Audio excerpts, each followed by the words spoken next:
Boas-vindas para todos e para todas. Em nome da Semana da Mulher Espírita Pernambucana, SMEP, em nome da Comissão Estadual do Espiritismo, CEE, e do Núcleo Espírita Centelha de Jesus, que hoje nos recebe para a 7ª reunião da 50ª SMEP, dou a todos as minhas boas-vindas. A todos que participam deste evento conosco, cujo tema central é Lições da Pandemia à Luz do Espiritismo. Sou Mercedes Almeida, sou palestrante espírita, sou trabalhadora do Centro Espírita Amor e Caridade, lá na cidade de Carpina. Cá estou com alegria, junto-me a todos vocês, para participar e colaborar através da palestra que em poucos minutos, irei realizar. O meu agradecimento a todas vocês, concedendo-me a feliz oportunidade de participar deste evento marcante do calendário espírita do estado de Pernambuco. Vamos ao histórico da SMEP. A Semana da Mulher Espírita Pernambucana, SMEP, surgiu de um sonho de Elizabeth Dantas, diretora do Departamento Feminino da CEE, carinhosamente chamada Niná. No ano de 1967, com o nome de Semana da Mulher Espírita Recifense, época em que a mulher ainda tinha muito limitada a oportunidade de realizar na tribuna alguma participação, Niná, com a colaboração de outras trabalhadoras como Iraci Campos e Nerícia Tavares, alcançou sua aspiração de realizar um grande evento em Recife. A partir do ano seguinte, isto no ano de 1968, o evento passou a denominar-se Semana da Mulher Espírita Pernambucana, e desde então vem ocorrendo sem interrupção, na última semana do mês de setembro, com a finalidade de divulgar a doutrina espírita. Para sua realização anual, a cada 2 meses acontece uma reunião de planejamento do evento. Tais reuniões ocorrem no segundo sábado dos mês pares, no Tabernáculo Espírita Apóstolos do Cristo, TEAC, sendo aberta a todas as mulheres espíritas que desejam participar e colaborar com a continuação desses trabalhos de amor e de dedicação. A instituição anfitriã, a nossa instituição anfitriã na tarde de hoje, é o Núcleo Espírita Centelha de Jesus, fundado no dia 21 de setembro de 1944, localizado à Rua Francisco Alves, 89, Coelhos, Recife, Pernambuco. O Centelha possui reuniões públicas nas segundas e sextas-feiras, às 20 horas, e aos sábados, das 15h30 às 16h30. Também às sextas-feiras, a evangelização infanto-juvenil. O Centelha possui um trabalho assistencial e quinzenalmente com gestantes é realizado esse trabalho a partir do 3º mês de gestação, com entrega de chovais. É feita a campanha do quilo para atender as creches de Bezerra de Menezes e Ceci Costa e os abrigos da Casa dos Humildes e Lar de Jesus, bem como ao Lar Batista de Carvalho. A palestra que iremos realizá-la intitula-se As Desigualdades Sociais Acentuadas pela Pandemia. Então, com prazer, com alegria, mais uma vez repito, aqui estamos a colaborar com os trabalhos desta semana. A pandemia chegou, isto em meados de março de 2020. E como ela nos encontrou?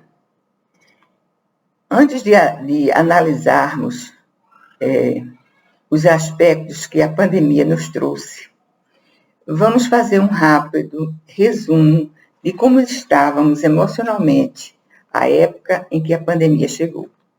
Nos valemos de um livro de um escritor espírita, palestrante lá do Rio Grande do Sul, Jerry Almeida. O livro dele, a que me refiro, Felicidade em Tempos de Crise. Jerry diz que vivíamos um momento de mudanças rápidas. A sociedade vivia uma época de mudanças muito rápidas. Essas mudanças tecnológicas impunham a todos, principalmente os profissionais, impunham um ritmo muito acelerado. Os compromissos eram vários. Era necessário que houvesse muita profissionalização, era necessário que participassem os profissionais, principalmente, digo eu, de cursos, que estivesse sempre procurando estar um pouco à frente dos diversos imperativos que a época tecnológica estava a oferecer. E as pessoas se dividiam a correr para as suas atividades profissionais, para correr para as atividades extras, que levava sempre a um crescimento maior e uma profissionalização que acompanhasse os imperativos daquele tempo. Havia necessidade também de cuidar do corpo, de ir às academias necessárias, também se faziam as viagens. E, de um modo geral, não apenas os profissionais, como também as pessoas que circundam ou circundavam os profissionais, absorvia esse tipo de ritmo. Vivíamos quase todos a correr.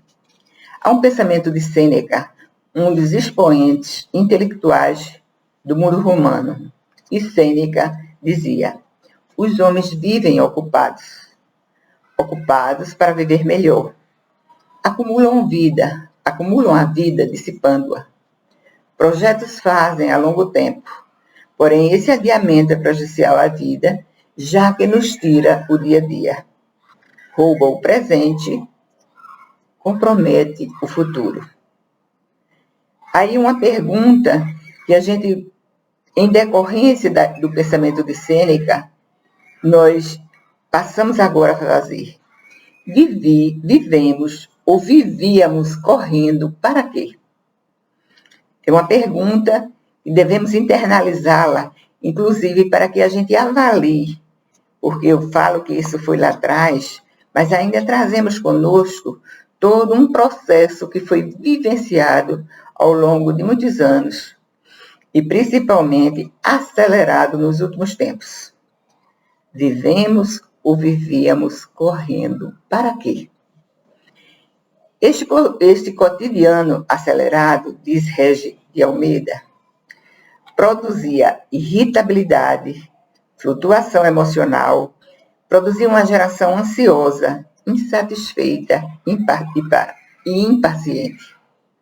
Outra coisa interessante que o G.R. Almeida destaca é que as pessoas, nas suas relações sociais, nas suas relações afetivas, por correrem tanto, por não pararem muitas vezes para vivenciar o conteúdo que essas relações afetivas e familiares nos trazem.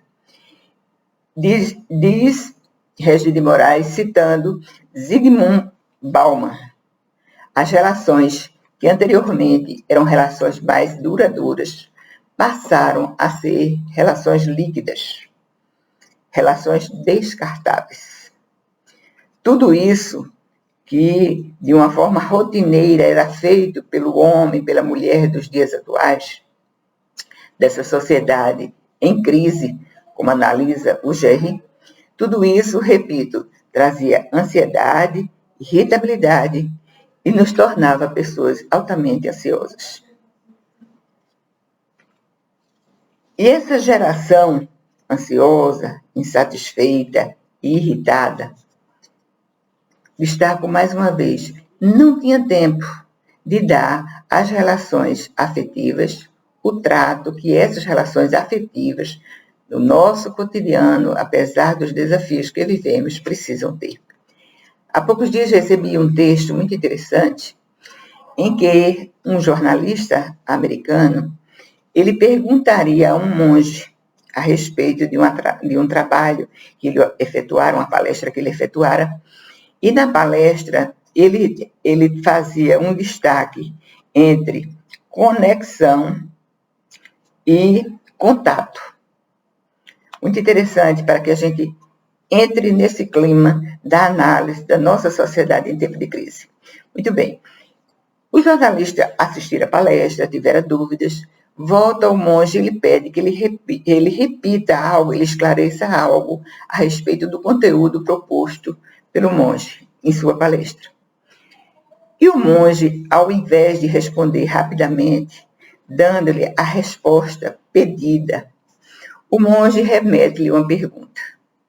Quem está hoje em sua casa?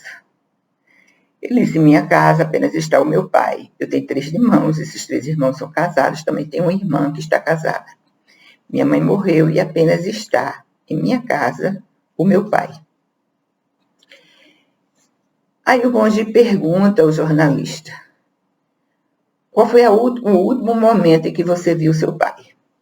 O último momento em que viu meu pai foi há 1 mês. O jornalista já não estava gostando daquelas perguntas, que ele percebeu que uma série delas também estava por suceder, porque, terminada uma pergunta, o monge lhe fazia outra.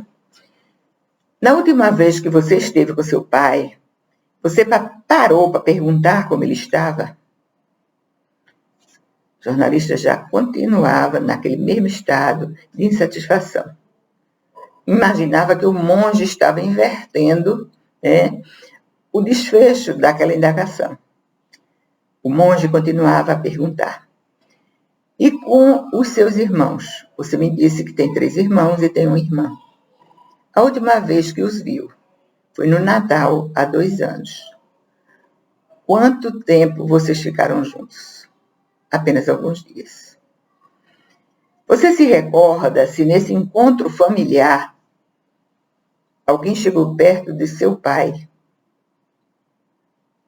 Ele agora deixava de ficar um tanto quanto impressionado com a condução daquelas perguntas, ele começava a chorar. Porque uma coisa é contato, outra coisa é conexão. E aí o monge diria para o jornalista,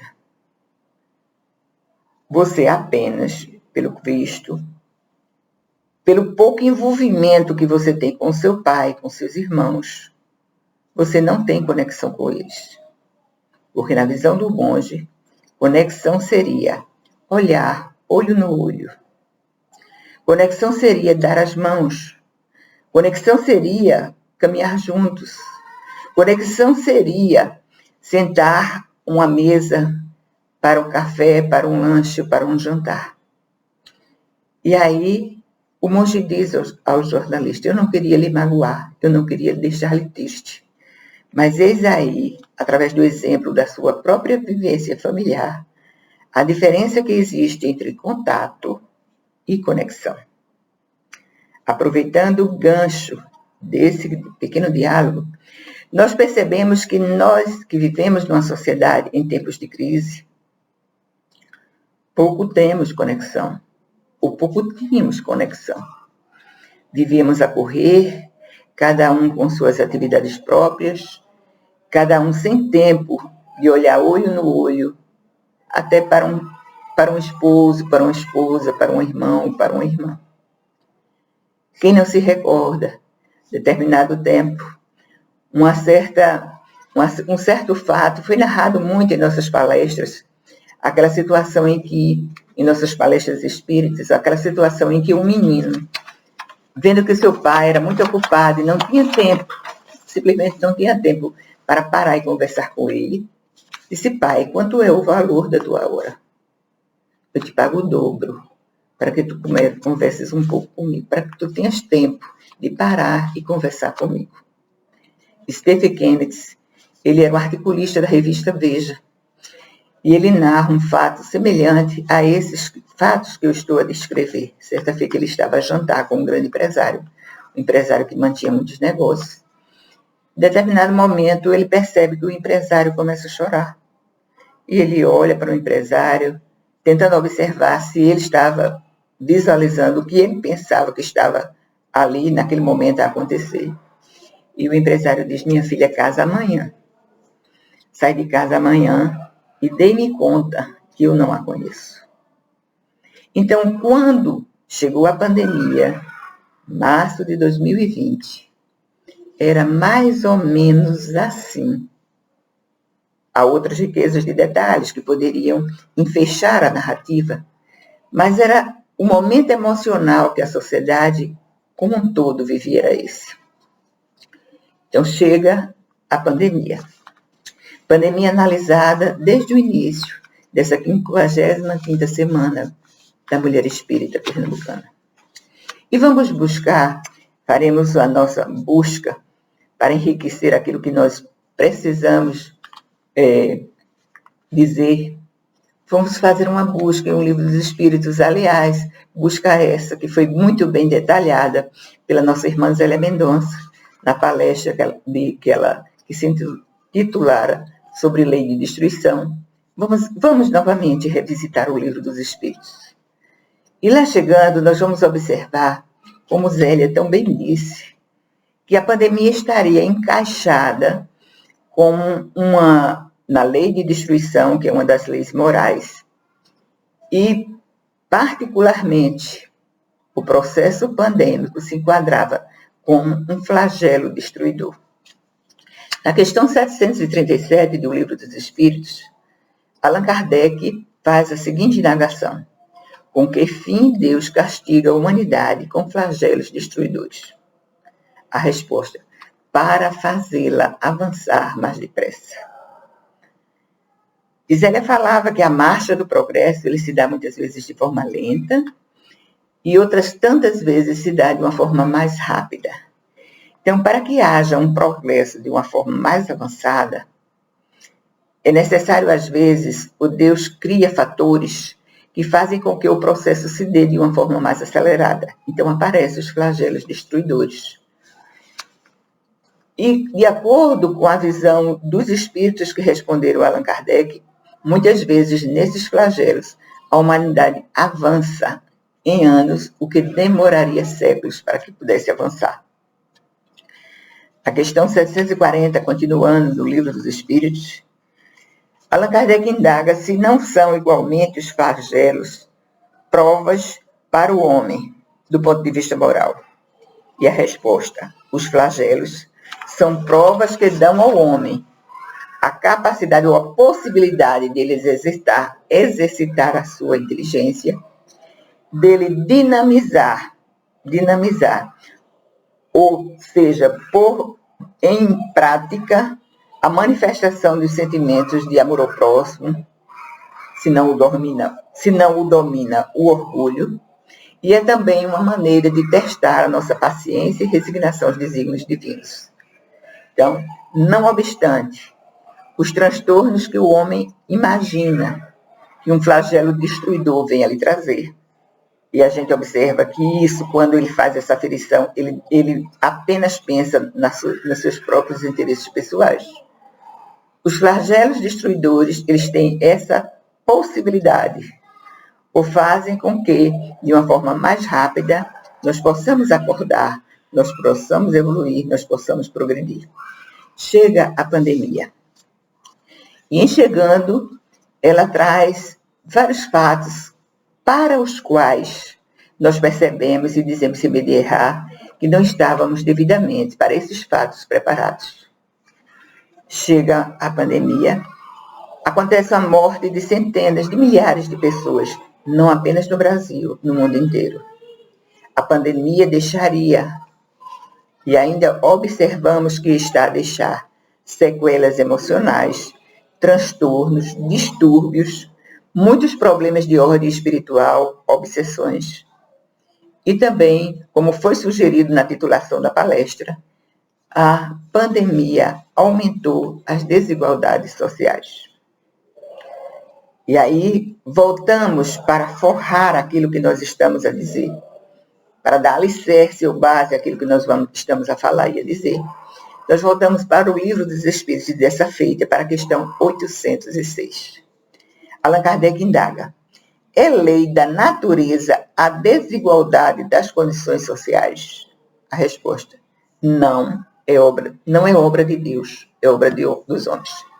Enfim, os espíritos, eles observam, e em resposta disseram a Allan Kardec, à sua indagação, que há as desigualdades sociais. Sim, elas não são obras de Deus, são obras dos homens. Como assim? Será verdadeiramente, muitos poderão pensar que a gente fomenta, já que muitas vezes a gente observa que existe uma desigualdade social que foi posta. O Espiritismo nos dá condições de respondermos isso e o faremos e tentaremos fazer de uma forma continuada no exercício do trabalho que estamos agora, nesse momento, a desenvolver. Muito bem. Deus criou a todos nós, simples e ignorantes. Deu-nos o livre-arbítrio.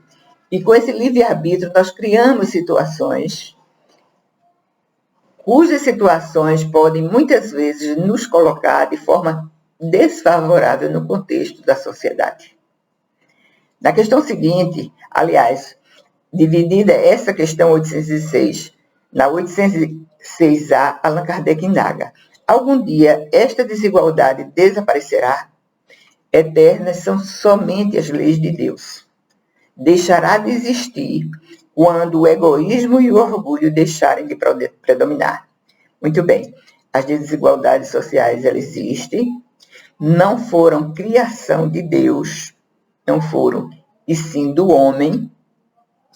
Um dia elas deixarão de existir quando não mais predominarem nas criaturas humanas como um todo o orgulho e o egoísmo. Restará apenas a desigualdade da meritocracia, do mérito, do merecimento. Ou seja, meritocracia, não é? Que seria aquela desigualdade que seria feita de forma natural por conta do mérito que cada espírito, na sua caminhada de evolução, passou ou chegou a merecer. Restará apenas a desigualdade do merecimento. Dia virá em que os membros da grande família de Deus deixarão de se considerar de sangue mais puro, mas isso não depende da sua posição social. Continuamos, ainda que é muito importante que a gente continue com Allan Kardec. E fomos buscar agora, no livro Obras Póstumas,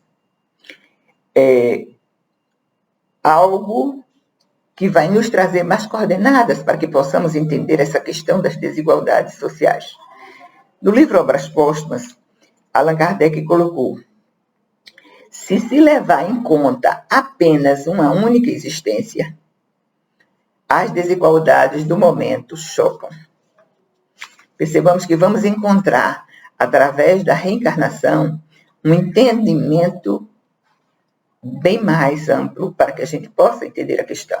Então, se considerar verdadeiramente uma única existência, as desigualdades sociais que nós presenciamos na sociedade, elas nos chocam. Mas, se a gente considerar a multiplicidade de existências, essas desigualdades sociais passarão a nos chocar, a não nos chocar. Eu me lembro de uma história contada por Divaldo Franco, de Ugolin. Esse rapaz, ele trazia consigo um drama muito grande. Ele perdera a mãe. E o pai, depois que a mãe voltou ao mundo espiritual, se tornou ébrio, ele vivia em casa com seus pais e uma irmã. E depois que o pai se revoltou pela morte da esposa, colocou Ugolin e Solange para trabalhar para si. E muitas vezes, quando eles voltavam para casa e não traziam o sustento ideal para a manutenção da família, eles bofeteavam os filhos em um determinado dia. Ele machuca o Ugolin batendo-lhe, ele vai de encontro, bate com a coluna na lareira, deforma. E não obstante a deformação física, ele era obrigado a sair junto com Solange para buscar dinheiro para a sustentação da família. A irmã não aceitou aquela situação, sai de casa, leva-o, tenta colocá-lo no local, no hospital, para a recuperação da organização física do irmão. Foi trabalhar numa joalheria, foi considerada culpada pelo roubo de joias que ela não realizara. E o Ugolin, depois que sua irmã foi cumprir a penalidade, ele não mais teve oportunidade de conviver com ela e ele vivia pedindo ajuda a um e a outro. Um certo dia ele havia terminado a Segunda Guerra Mundial, ele encontra um pastor evangélico que estabelece com ele uma vinculação de amizade. E o pastor, em sabendo da situação aflitiva em que ele vivia, do ponto de vista social, diz que tem vontade, já que ele perdera a sua família, a mulher e os filhos na Segunda Guerra, gostaria de formar uma família, trazia Solange para viver com eles, formaria uma família. E ele disse, não me interesso por isso agora, mas vamos pensar depois. E ele, contristado com a situação que ele vivia, ele pergunta ao pastor, por que, pastor? Porque Deus nos priva, quando ainda somos pequeninos, de ter um contato com a nossa mãe. Ele leva logo cedo as mães para o mundo espiritual. O pastor disse, eu não sei, meu filho, eu não sei.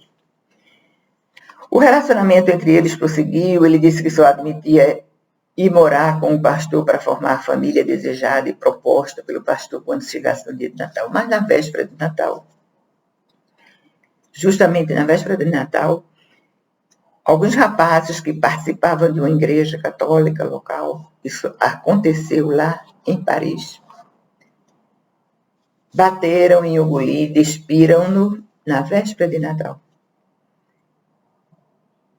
O padre da localidade toma conhecimento, fala com os rapazes e traz Uguli para a igreja para dar-lhe assistência.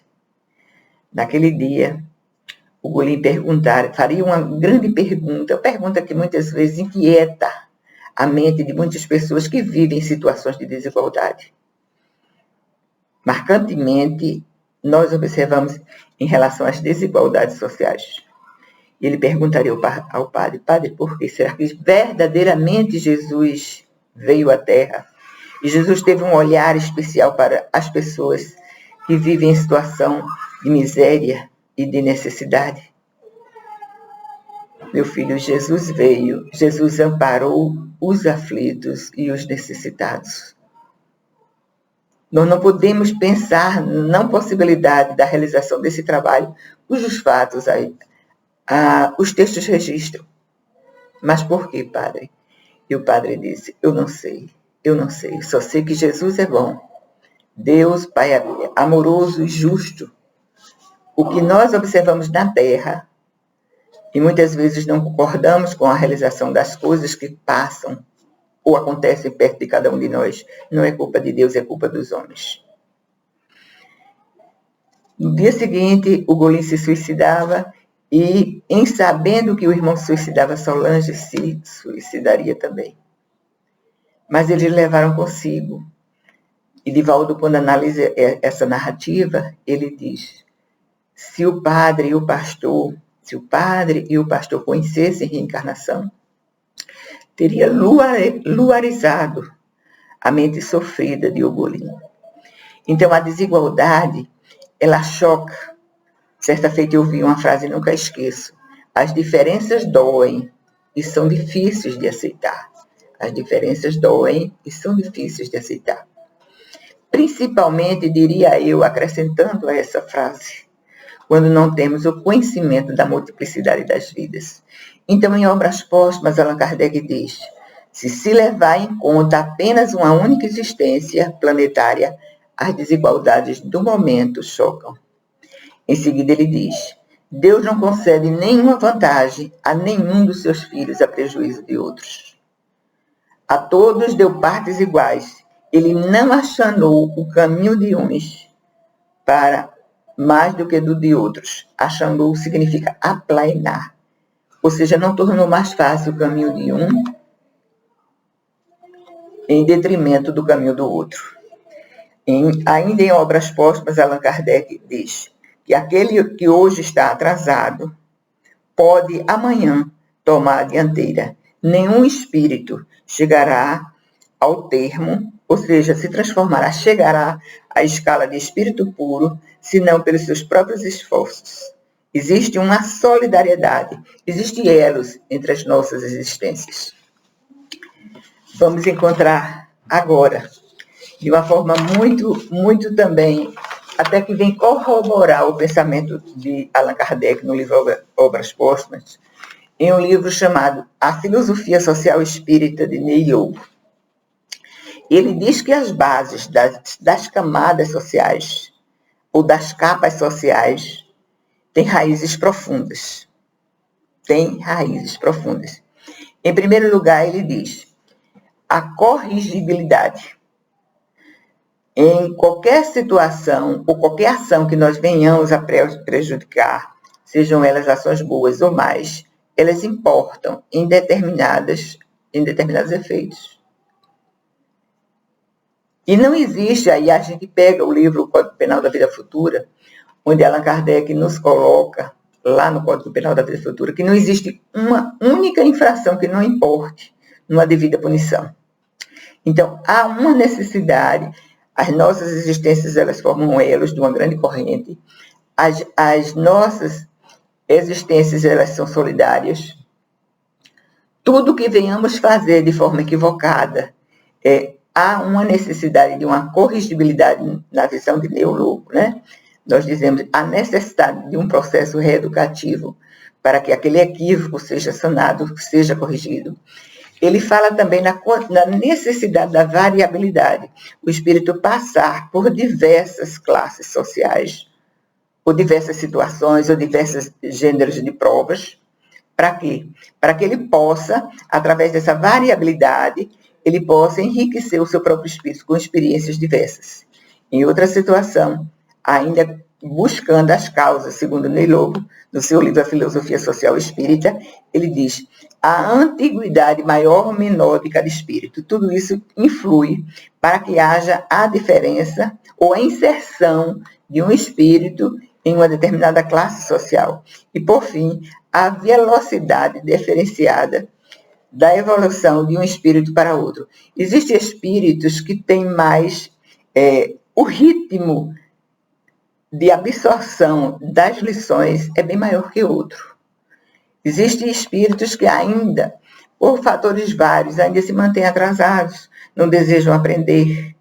Então, há um ritmo diferenciado. Então, diz Ney Lobo, esses 4 fatores trariam uma resposta ou seriam as raízes pelas quais se apresentam as diferenças nas classes sociais.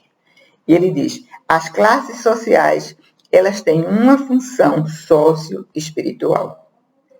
Muito bem. Aí muitos poderão pensar, por que Deus que a tudo provê, tudo vê e tudo provê, porque ele então, ao invés de admitir que alguns espíritos passem por determinadas situações, porque ele não traria para todos eles uma mesma situação mais confortável? Diz o Evangelho segundo o Espiritismo, se as riquezas elas fossem repartidas de forma igualitária, se isso fosse feito em um dia, matematicamente, no dia seguinte, a diferença já se faria. E por que se faria? Aí o Evangelho diz, quando trata da desigualdade das riquezas, porque nem todas as pessoas elas são ativas e laboriosas para trabalhar e adquirirem a riqueza. E nem todas elas são sábias e previdentes no sentido de administrar. Então, é do próprio espírito ele ainda ter ou não ter a possibilidade de estar vivendo uma determinada situação na sua classe social. Há um relato da Condessa Paula, lá no livro Céu e Inferno, e ela diz, e a gente vai percebendo como cada informação se casa uma com a outra. Ela diz que foi rica numa encarnação dela, ela dá o seu depoimento, e ela diz, em determinado momento, não passei por todas as outras experiências da pobreza, das necessidades. E na última encarnação fui rica, mas ela, observando as dificuldades, os desafios que um rico tem que passar, o seu gênero de prova, a riqueza, ela diz, não peçais a prova da riqueza antes de verdadeiramente sentirdes que estáis preparados para viver a experiência da riqueza. Muito bem, mas as desigualdades aumentaram com a pandemia. Em meados do mês de março, novamente, repito, ela chegou. Perdemos a nossa rotina, perdemos a liberdade de caminhar nas ruas da maneira como gostaríamos de caminhar. Perdemos a liberdade de respirar livremente, porque o uso da máscara se fez. Deixamos, por outro lado, determinadas vaidades físicas, cortar cabelo, pintar cabelo, se preocupar com as roupas que teríamos que usar. Às vezes abríamos o guarda-roupa e ficávamos a pensar quando usaremos tal roupa. Foi uma mudança muito grande e ela ensejou no seu bojo de mudanças um medo muito grande. Medo de morrer, como foi tratado ontem, o temor da morte. Medo de que nós não pudéssemos ter garantido o nosso sustento por conta dos desafios, por conta das limitações econômicas que passaram a acontecer. A pandemia chegou. E passamos a conviver com essa realidade muito bem trazida ou incluída no roteiro para ser analisada no bojo da 55ª Semana da Mulher Espírita Pernambucana. Pegamos há poucos dias um livro de uma juíza do trabalho. E esse livro da juíza Andréa Queste, Bandeira de Melo, cujo título do livro é Mitos, Pandemia e Valores Humanos. A doutora Andréa, ela fala a respeito dessas desigualdades. Aconteceram sim, aumentaram as desigualdades sociais. E aí ela elenca, não muitas, mas quatro evidências de que realmente houve aumento das desigualdades sociais. Em primeiro lugar, ela diz, houve muita perda de emprego. Perda de emprego de milhares de pessoas. Enquanto milhares de pessoas perderam o seu emprego, o que é que aconteceu? Outras tantas continuaram com os seus empregos. Desigualdade social aumentada com a pandemia. Algumas pessoas permaneceram com o seu próprio salário, outras tantas, inclusive para garantir a manutenção do emprego, tiveram que aceitar ganharem menos. Outra desigualdade social que também surgiu ou aumentou com a pandemia, enquanto determinada classe de pessoas, elas tinham a possibilidade de realizar os seus trabalhos profissionais em suas próprias casas, outras pessoas eram obrigadas a trabalharem na linha de frente. E, portanto, trazendo consigo, pela característica da sua atividade, da sua função, mais fragilidade no sentido da exposição da pandemia. Existe um outro fator que também ela destacou, a doutora Andréa Queste. Ela diz, a pessoa que tinha uma determinada situação financeira, ela tinha a oportunidade, ou ela teve a oportunidade de buscar para si ou para os seus familiares um atendimento médico em hospitais bem mais equipados. Observamos relatos de pessoas que não apenas se valiam dos serviços médicos prestados por aquele determinado hospital, elas também traziam, quando o poder aquisitivo lhes possibilitava isso, vimos relatos, repito, de que muito isso aconteceu, outros médicos se somavam à equipe do determinado hospital mais bem equipado. Enquanto aqueles outros, que tinham uma classe social menos privilegiada, eles iam buscar assistência médica em hospitais, e muitas vezes em tais hospitais havia falta dos equipamentos necessários para o êxito na recuperação da doença tão temida. Então, observamos, sim, as desigualdades sociais aumentaram com a pandemia. E aí, continua Andréa, buscamos alguns trechos da sua narrativa, nesse livro Mitos, Pandemias e Valores Humanos. Ela diz, a partir da época do ano 70, surgiu uma outra ciência, a ciência da bioética. Essa ciência da bioética, ela que regula a relação entre paciente e médico. A bioética tem 4 princípios básicos. O primeiro da beneficência, o segundo da não maleficência, o terceiro a autonomia e o quarto princípio, o princípio da justiça. Segundo o princípio bioético da beneficência, fazer o bem é um dever. É obrigação ética maximizar os benefícios, minimizar os danos, os prejuízos. A pessoa deve valer por si própria, independente da posição financeira que ela tem, de acordo com esse princípio bioético, o princípio da beneficência. O segundo princípio, a não maleficência, obrigação de não infligir um dano intencional a uma pessoa. Se uma pessoa já se encontra em uma situação de fragilidade, se ela se encontra no mal-estar ou está passando por um determinado dano, cuidado muito grande para não se acrescer mais um dano à saúde daquela pessoa. Terceiro princípio, o princípio da autonomia. O ser humano, ele tem o direito de usufruir do seu livre-arbítrio.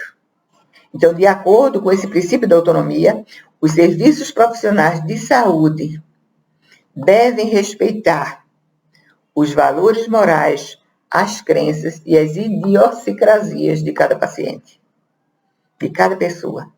Em caso de ausência de sua consciência, tem que ser ouvido os seus representantes legais. O respeito à pessoa é o ponto central das discussões da bioética. E, por fim, o quarto princípio da bioética, a justiça. Justa distribuição de bens e serviços. Acessos a ele deve ser universal. E o Estado e o governo devem proceder de forma igualitária em relação aos seus cidadãos. Ela faz uma colocação que eu achei muito interessante, ela indaga. Diante dessas balizas éticas, fica a pergunta: como a sociedade, como o governo, como cada um de nós estivemos ou estamos a agir dentro desse período da pandemia? Como estamos a agir? Allan Kardec, ainda em Obras Póstumas, ele diz que os males da humanidade provêm das imperfeições humanas. Aí, o que é que nós trouxemos dessa afirmativa de Allan Kardec, lá em Obras Póstumas, no capítulo Credo Espírita, está lá logo de começo essa informação. Os males da humanidade provêm das imperfeições dos homens. Pelos seus vícios, é que eles se prejudicam uns aos outros. Enquanto os homens forem viciosos, serão infelizes. Pandemia, flagelo destruidor. Objetivos outros podem ser retirados, que nos propõem, que nos trazem a possibilidade de crescermos. Mas eu fico a analisar em função do conteúdo espírita das obras que nós estamos a citar. Poderia ter sido diferente. Poderia ter sido muito diferente se nós, digamos como um todo, não acrescêssemos a esse processo pandêmico as nossas imperfeições humanas. Acrescemos. A sociedade acresceu. Alguns fatores derivados, digo eu mais uma vez, do orgulho e do egoísmo, que tornaram o processo pandêmico bem pior. Continua Allan Kardec ainda nesse capítulo. Sem dúvida, boas leis contribuem para melhorar o estado social. Mas são impotentes para tornar venturosa a humanidade, porque mais não fazem do que comprimir as paixões ruins sem as eliminar. Em segundo lugar, porque são mais repressivas do que moralizadoras e só reprimem os mais salientes atos morais, sem destruir as suas causas. A lei civil apenas modifica a superfície. Somente a lei moral pode penetrar o foro íntimo de cada consciência e reformá-lo. Quantas pandemias já aconteceram? E ficamos a analisar e a pensar. Outras acontecerão. Estamos nos preparando para dar o melhor Agora, fica essa interrogação. Estaremos preparados melhormente em outras situações idênticas? Para tal, será necessário que trabalhemos os nossos valores morais, os nossos vícios, principalmente o vício moral do orgulho e do egoísmo. Continua Allan Kardec agora em outro capítulo também de Obras Póstumas, quando ele fala precisamente sobre o orgulho e o egoísmo. Ele diz: generosos sistemas sociais, eles podem ser pensados, podem ser analisados. É belo se proclamar, por exemplo, o reinado da fraternidade, mas para que fazê-lo? Se uma causa destrutiva existe, é edificar em terreno movediço. O mesmo fora decretar a saúde numa região malsã. Em tal região, para que os homens passem bem, não basta que se mande para essa região médicos, pois estes morrerão, como os outros estão a morrer. Insta destruir as causas da insalubridade, para que os homens vivam na terra como irmãos, não basta que lhe deem lições de moral. Importa destruir as causas do antagonismo, o egoísmo e o orgulho. Aí muitos poderão pensar, muitos poderemos pensar, mas isso está tão longe. Destruir o nosso bojo íntimo, da intimidade de cada um de nós, o orgulho e o egoísmo está tão longe. Quantos de nós assim pensamos? E imaginamos que as situações pelas quais nós estamos a passar ou estamos a viver, que elas são cada vez mais desafiadoras, e o sofrimento com muita ainda distância de um dia ser eliminado da Terra. Há um livro chamado Encontro com Jesus. Esse livro, do autor Djalma Margolo, ele conta uma situação ou um fato com o qual nós iremos direcionar as nossas palavras finais. Ele conta um fato que em um determinado dia na cidade de Cafarnaum, a cidade estava quase completamente deserta, as pessoas tinham ido participar de festividades que Herodes Antipas havia dado, uma grande festividade do casamento de uma filha de um áulico preferido de Herodes Antipas. A cidade estava deserta. E Jesus teve a oportunidade de conversar com Pedro, ele percebeu Pedro triste. E ele pergunta a Pedro a razão da sua tristeza. Mestre, sinto-me triste porque, na realidade, eu fico a imaginar quando é que nós vamos ter a instalação do reino de Deus aqui na Terra. Esse reino tão falado, de forma tão carinhosa por ti. E Jesus perguntaria a Pedro: Pedro, e o que é que tu imaginas que seja o reino de Deus implantado aqui na Terra? Mestre, seria, na visão dele, seriam os ricos transformando as suas fortunas em trabalhos, dando oportunidade de trabalho aos outros, dando pão, agasalho, remédio e oportunidades para aqueles mais pobres e para aqueles sofredores. Senhores e escravos dando-se as mãos. A extinção da guerra, com os instrumentos bélicos substituídos por arados. Os governos exercidos por pessoas honestas, dedicadas, que viveriam ou trabalhariam em benefício de todos, incapazes de manipular o poder para os seus interesses pessoais. E esse mesmo governo sem perseguir as pessoas que pensassem diferente. Enfim, o ódio e o vício afastado aqui da terra. Jesus sorriu e disse: Pedro, eu percebo que tu entendeste muito bem a ideia da instalação do reino de Deus aqui na terra. Mas, mestre, se assim eu percebo que assim deveria ser, a realidade é tão diferente. Eu vejo os legionários romanos, eles procurando cometer inomináveis atrocidades contra as pessoas. E as autoridades de Roma se locupletando daqueles crimes por eles legionários realizados. Diria Pedro ainda, quase que chorar, quase que ia chorar. Perceba as nossas próprias autoridades civis, militares, religiosas, extorquindo o povo naquilo que eles ainda possuem. Tampouco possuem, mas são extorquidas as suas possibilidades pelas autoridades civis, militares e religiosas. Por causa disso, eu percebo que viceja em toda parte a prostituição, a mendicância. E a comunidade segue bastante infeliz. No contexto da sociedade, diria ainda Pedro a Jesus, políticos, empresários, comerciantes e assaltantes só se diferenciam pelo tipo de armas que utilizam. A esta altura, Pedro começou a chorar. Lágrimas escorriam dos seus olhos.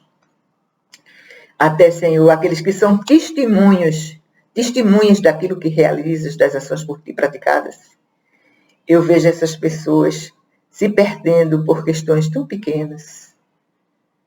Continuava Pedro a falar e a chorar. As pessoas que são por ti beneficiadas, elas voltam novamente a errar, a delinquir. Até eu, mestre. Até eu, quando estou junto de ti, recebendo o influxo das tuas informações benéficas, eu faço planos, mas logo depois me vejo cair. Jesus deixando que ele serenasse um pouco aquele pranto que agora se fazia maior. Eles estavam perto de um olival e diz, Pedro, vai ali e me traz uma oliveira. Não posso, mestre, mesmo que eu quisesse, eu não posso trazer. Traz uma oliveira e coloca aqui na minha mão. Não posso. É quando Jesus, por si próprio, vai ao olival, na mão fechada trazia uma semente. E aqui está, Pedro, a oliveira. Mestre, eu estou vendo apenas aí uma semente e ganas-te. Se tu pegares essa semente, se a plantares num local apropriado, se todo dia a regares pela manhã e à noite, se a adubares, se procurares tirar em torno dela a erva daninha que roube a sua vitalidade, dentro em breve tu terás perto de ti uma oliveira a dar frutos opimos, abundantes e opimos. E Pedro agora olhava o mestre, começava a serenar, e Jesus diria a Pedro, e é uma lição para cada um de nós. Da mesma maneira, o reino de Deus está pré-formado no coração de cada criatura. Eu busco adubar essa semente. Eu busco regá-la com a linfa das próprias lágrimas, das suas provas, das suas expiações. Mas eu acredito que um dia ele olhava para o horizonte e só ele poderia divisar o tempo em que isso ia se dar, em que esse reino estaria definitivamente plantado no coração do homem, extirpado do homem os vícios, principalmente do orgulho e do egoísmo que tanto nos infelicita. Mas Pedro, dizia a Pedro, lição para cada um de nós. Agora não é tempo de colher ainda. Agora ainda é tempo de plantar. Poderíamos ter passado por essa pandemia de forma diferente, se não acrescêssemos a esse contexto tão desafiador, que mexeu com as nossas emoções, que nos trouxe e ainda nos traz muito medo, que fez com que a desigualdade social para muitas pessoas tivesse aumentado por falta de uma acessibilidade maior. Eu me lembro de um livro de Roberto Chianachik, me veio essa lembrança, que certo dia o pai dele era farmacêutico, pagava regularmente o salário toda semana e sempre acrescia um valor a mais. E Roberto pergunta ao pai, por que isso, papai? Porque ele ganha tão pouco, meu filho, e esse dinheiro adicional que eu sempre dou a ele semanalmente é para que ele possa ir com seus filhos assistir um filme. As desigualdades sociais, aumentadas pela pandemia, torno eu novamente a repetir, teriam sido melhor se nós não tivéssemos sido visitados, como estamos ainda, pelo nosso egoísmo, pelo nosso orgulho. Mas Jesus dizia a Pedro, é tempo ainda de plantar, é tempo de plantar. No livro No rumo do mundo de regeneração, existe uma informação do espírito Manuel Filomeno de Miranda. As demissões em massa dos servidores de toda a natureza, pela falta do intercâmbio comercial, deixarão feridas morais, econômicas e humanas inimagináveis, com certeza levando muitas pessoas desestruturadas ao suicídio, ao transtorno do pânico, aos denominados vícios sociais do alcoolismo, do tabagismo, da drogadição. Façamos a nossa parte. Plantemos. Ajudemos a Jesus a minorar as dores de tantas pessoas que circundam e estão perto de cada um de nós, assinaladas por muitas problemáticas, inclusive a desigualdade social.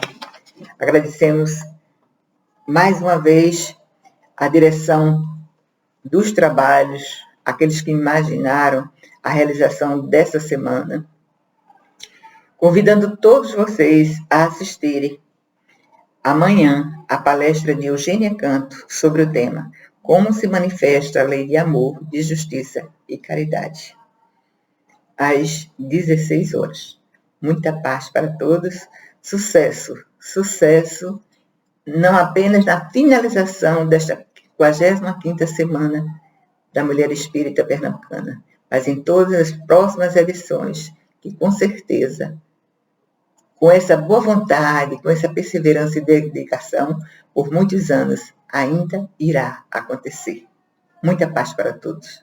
Que Jesus possa fortalecê-las, Mulher Espírita Pernambucana, ao trabalho, com Jesus e para Jesus. Muita paz.